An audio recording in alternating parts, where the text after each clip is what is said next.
सुस्वागतम आप लोगों का। मैं Amit sir class 12th physics के साथ। बच्चों, हम लोग पढ़ रहे थे नंबर सिस्टम। और नंबर सिस्टम में पिछले लेक्चर में हमने पढ़ा था कि दशमिक संख्या पद्धति से द्विआधारी संख्या पद्धति में रूपांतरण। अगर मैं रिवीजन कराऊं तो एक क्वेश्चन पूछूं आपसे कि चलिए आप लोग बताइए कि 25 दशमिक संख्या का द्विआधारी संख्या क्या होगा। वीडियो पॉज करके जल्दी उत्तर बताइए, निकाल लीजिए। चलिए अब मैं लिखता हूँ। बीच में हम 25 लिख देते थे और इधर हम बनाते थे कॉलम शेषफल का, और इधर हम हमेशा भाग देंगे 2 से। यहाँ पर अब भागफल लिखते जाएंगे और यहाँ पर शेषफल। अब 25 में 2 से भाग देंगे तो 25 में अगर हम 2 से भाग देते हैं तो 12 दूना 24, शेषफल 1, तो भागफल आ गया 12 और शेषफल आ गया 1। अब इस भागफल को तब तक भाग देंगे जब तक ये 0 ना हो जाए या 2 से कम हो जाए। उस पर भी छोड़ देते हैं, पिछले लेक्चर में आप देखे थे। अब 12 को हम देंगे 2 से भाग, मन में आप दे सकते हैं, 2 छक 12 0। तो 2 से भाग दिए तो भागफल यहाँ पर हम लिखेंगे, शेषफल यहाँ पर लिखेंगे। फिर 6 को अगर हम भाग दें, 2 तिहाई 6 0, तो 2 से देंगे 3, भागफल शेषफल 0। फिर अगर हम 3 को अगर हम 2 से भाग दें तो 2 1 जा 2, 2 इकाई 2, तो 2 से भाग देंगे तो 1 में भागफल 1 में शेष।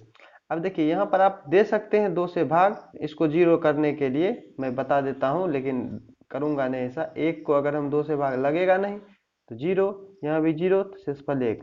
अब देखिए भागफल यहाँ पर हम 0 दे सकते हैं, शेषफल 1 देंगे, तो बात ये 1 पर 1 हमारा शेषफल में ही आ जाएगा। इसीलिए जब भी अगर नियम कहता है कि शेषफल को 0 करना है, लेकिन अगर 2 से कम 1 भी आ जाए तो रहने देंगे, और यहाँ से इसको भी पकड़ के हम उल्टे क्रम में लिख देंगे। तो क्या हो जाएगा, पहले 1, फिर 1 0 0 1, ये आ जाएगा। लेकिन अब आता है कि यदि दशमिक संख्या कोई भिन्न है।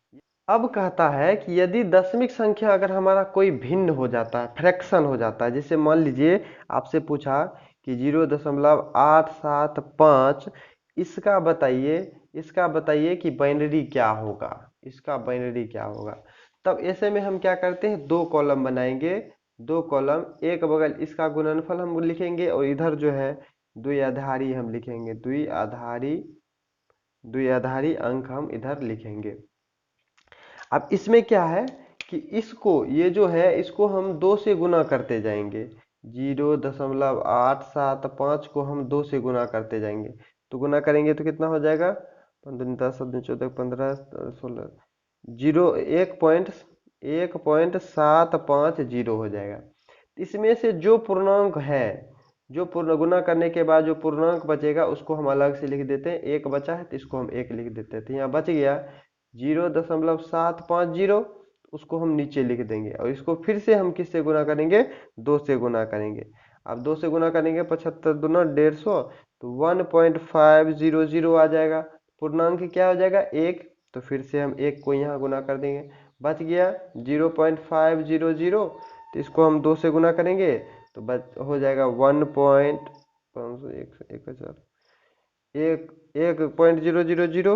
तो यहाँ से पूर्णांक बच गया 1। अब यहाँ पर क्या हो गया, 0.000 बच गया। अब इसको 2 से गुना करेंगे तो हमारा 0.000 आएगा, तब 0 आ गया तो इसको हम छोड़ देंगे। यहाँ भी अब हमारा पूर्णांक क्या हो गया, 0 आ गया। ऐसे इसको हम छोड़ देंगे। अब इसमें ध्यान रखेंगे, आप नीचे से ऊपर नहीं लिखेंगे, ऊपर से ही नीचे क्रम में लिखते हैं दशमलव के बाद। तो ऊपर से नीचे क्रम में हम लिखते जाएंगे, तो इसका क्या हो जाएगा, पहले तो और ऊपर से नीचे क्रम में लिखेंगे, लेकिन प्रारंभ में हम क्या लगा देंगे, दशमलव बिंदु लगा देंगे। तो दशमलव 1 1 1 1 3 1 है और 0, ये हो जाएगा।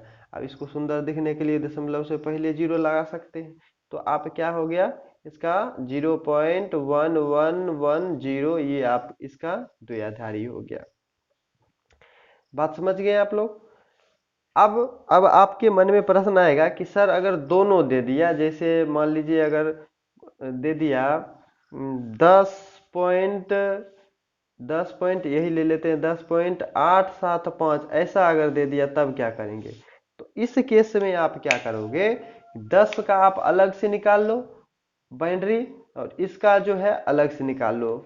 अब 10 का पॉइंट अलग, देखिए ये तो हम निकाल चुके हैं अभी, इसका हम अलग से निकाल लेते हैं। तो 10 का क्या हो जाएगा, 10 का वैसे याद होना चाहिए आपको, 2×5=10, 0, 2, 2×4 1, 2×1 0, 10 10 आ जाता है। तो इसके लिए क्या हो गया, उल्टा क्रम इसमें चलेंगे, लेकिन इसमें सीधा ऊपर से नीचे आते हैं। तो इसका क्या हो जाएगा, 10 का आ गया नीचे 1 0 1 0, इसका क्या लिखे हैं, दो, इसका क्या लिखे हैं, 0.01110।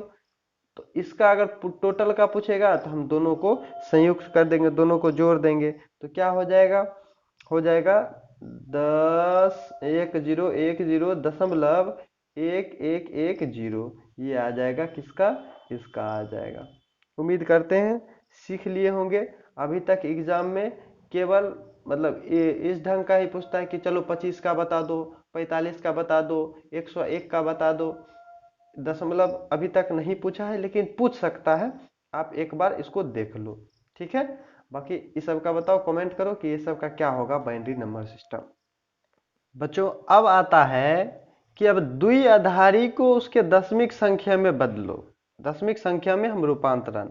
देखिए हम सबसे पहले तो देखिए ऑप्शन, ये ऑब्जेक्टिव में क्वेश्चन पूछता है बदलने के लिए, तो इसमें ऑप्शन जरूर रहेगा। जैसे मान लीजिए यही क्वेश्चन अगर पूछा, ये क्वेश्चन ऐसा अगर पूछेगा कि बताओ इसका क्या दशमिक संख्या होगा, तो इसमें 4 ऑप्शन जरूर होगा, ABCD जरूर होगा ऑप्शन।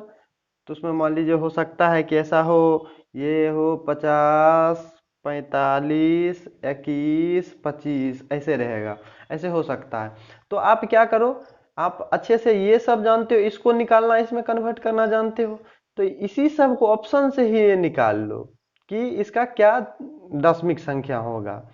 नहीं तो आप क्या कर सकते हो, इसका भी मैं बता देता हूँ, आसान ही है, लेकिन एक ही मेथड रहे तो बेहतर लगता है। तो इस सब का आप दशमिक संख्या निकाल लेना और आंसर टिक कर सकते हो। खैर चलो ये सीखते हैं कि अगर सर वो भी नहीं आता है तो मैं क्या करूँ।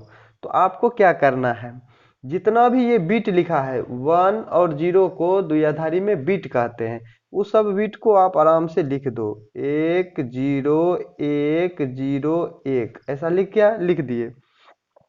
अब इधर से इधर हम जाएंगे, तो इधर से इधर जो है ये संख्या को गुना के रूप में 2 के पावर में लिखते जाओ। जैसे 1 है तो 1 1 पहले के लिए लिख रहे हैं, सबका बीट अलग अलग है, तो 1 गुना 2 के पावर यहाँ से शुरू करेंगे 0, फिर 2 के पावर 1, 2 के पावर 2, 2 के पावर 3, 2 के पावर 4, इसी तरह से बढ़ते जाएंगे। तो 1 गुना 2 के पावर 0, ये 0 है, तो 0 गुना 2 के पावर क्या हो जाएगा 1, 2 के पावर 0, फिर 2 के पावर 1, इसको क्या करेंगे, ये 1 है तो 1 गुना 2 के पावर यहाँ पर क्या हो जाएगा 2, 2 के पावर 0, 2 के पावर 1, 2 के पावर 2, फिर यहाँ पर 0 गुना 2 के पावर 3, फिर यहाँ 1 गुना 2 के पावर 4। अब सबको बराबर में लिखो, तो 1 गुना 2 के पावर 0 का मतलब 1, यहाँ पर 0 को कोई भी संख्या से गुना करेंगे तो 0, 2 के पावर 4, 2 के पावर 2 4, 1 गुना करेंगे तो 1 गुना 4 आ जाएगा।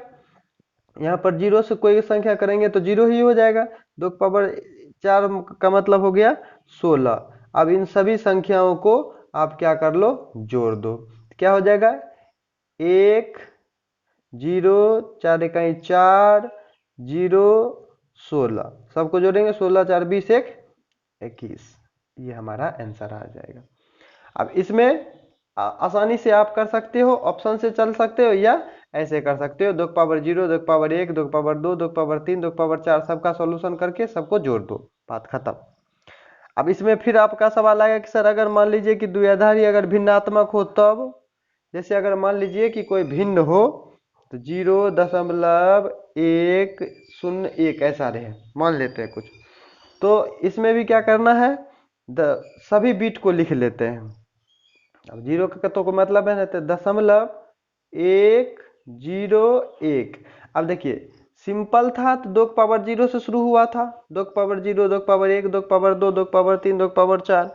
अब इधर दशमलव के आगे चलेंगे तो 2 की पावर -1, 2 की पावर -2 ऐसे चलेंगे। तो पहला में क्या हो जाएगा, 1 गुना 2 के पावर -1, दूसरा में 0 गुना 2 का पावर -2, तीसरा में 1 गुना 2 के पावर -3।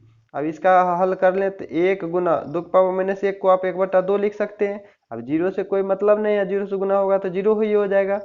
1 गुना 2 की पावर -3 का मतलब 1/2 के पावर 3, 2 के पावर 3 का मतलब 8, ऐसा लिख सकते हैं। अब सबको आपस में क्या करेंगे, हम जोड़ देंगे। तो सबको जोड़ेंगे तो क्या आ जाएगा, 1/2 और 1/8 को आप जोड़ेंगे तो आ जाएगा 625, 0.625 ऐसा आ जाएगा। ठीक है, ये सबको जोड़ने पर ऐसा आ जाएगा। दशमलव के बाद वाले को हल कर लेंगे, आपस में यहाँ भिन्न का जोड़ कर लेंगे, ये आ जाएगा। यानी इसका जो आंसर हो जाएगा 0.625 हो जाएगा। अगर फिर कहोगे कि सर अगर दोनों रहे तो दोनों को अलग अलग आप कर लो, जैसे 10101001 ऐसा रहता है, तो इसको आप अलग कर लो इस मेथड से, और इसको आप अलग कर लो इस मेथड से, और दोनों को संयुक्त आंसर कर दे तो यहाँ पर क्या हो जाएगा 21। इसका है 0.0 तो हो ही गया, 625 ये आंसर हो जाएगा। आप ऐसे भी कर सकते हैं। ठीक है, अब प्रैक्टिस के लिए आप एक होमवर्क में लिख लो HW, जरा बताना, कमेंट करो सब लोग, सब कोई इसका आंसर बताओ। एक एक चलिए इसका बताइएगा, इसका क्या होगा दशमिक, बताइए।